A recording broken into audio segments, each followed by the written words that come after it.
Welcome to today's video. We're going to break down exactly how to calculate your macros for weight loss.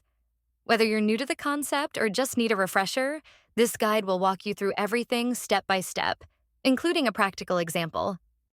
First, let's talk about what macros are. Macros, short for macronutrients, are the nutrients our bodies need in large amounts.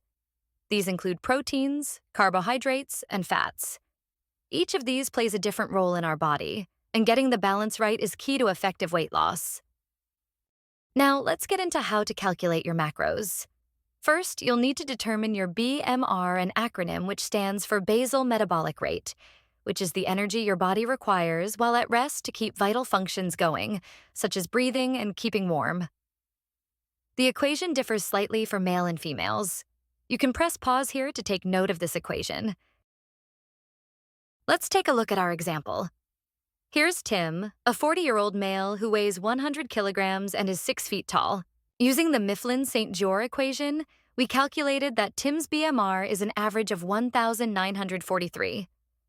Next, we'll need to calculate his TDEE, which stands for total daily energy expenditure. To get this, we will multiply his BMR by an activity factor from this table. Tim's activity factor scored 1.55. He is moderately active, working out on average 3 to 5 days per week. On average, Tim's daily calories were 3,012, and he is determined to lose weight by lowering his daily caloric intake. To lose 1 pound of body weight per week, a total of 3,500 calories needs to be reduced. This gives us 500 caloric deficit per day. Tim's total daily caloric intake will now be 2,512 to achieve his weight loss. Now that we have Tim's daily caloric intake, he'll now need to calculate his macronutrient ratio. Proteins are usually set to 10 to 35% of total calories, fats at 20 to 35%, and carbohydrates are around 45 to 65%. Let's calculate his protein using 1.6 grams per kilogram of body weight, which gives us a total of 160 grams per day. There are 4 calories per gram of protein, so we now know that Tim's protein accounts for 640 calories per day, or 25% of total calories. Next, we'll set his fat to 30%, which works out to average 754 calories. There are 9 calories per gram of fat. Therefore, his total fat would be 84 grams. Lastly, we'll calculate his carbohydrates by minusing his total protein and fat calories from his TDEE.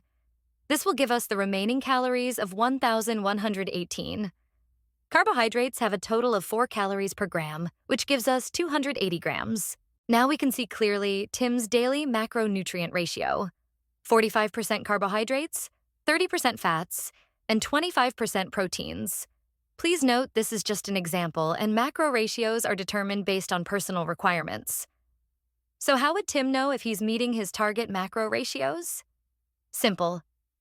To make tracking easier, use a food tracking app like MyFitnessPal. Input your daily goals, and the app will help you stay on track with your macros. And that's it for today's video.